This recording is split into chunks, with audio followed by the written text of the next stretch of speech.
नमस्ते, मेरो नाम सन्दीप विश्वकर्मा र मैले चाहिँ प्राञ्जलमा अस्ट्रेलियाको लागि भिजा अप्लाई गरेको थिएँ। युनिभर्सिटी अफ नोटरडेमबाट मेरो भिजा ग्रान्टेड भएको छ र प्राञ्जललाई मेरो तर्फबाट धेरै धेरै धन्यवाद।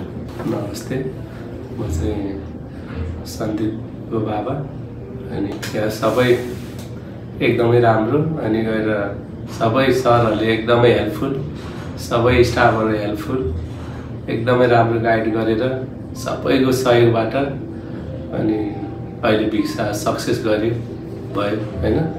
अनि यो ठाउँमा एकदमै राम्रो, धेरै नै राम्रो छ, सबै कुरा सहयोग गर्छ हैन। त्यही माथि पनि अब एकदम ट्यालेन्टेड सबै अनि सबै कुराको सहयोग गरेर नै यो ठाउँमा अहिले सक्सेस गरे।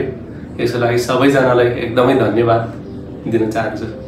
मेरो छोराको आज भिसा लागेको छ अनि एकदम खुसी लागेको छ। यो प्राञ्जल परिवारलाई सबैलाई धन्यवाद छ।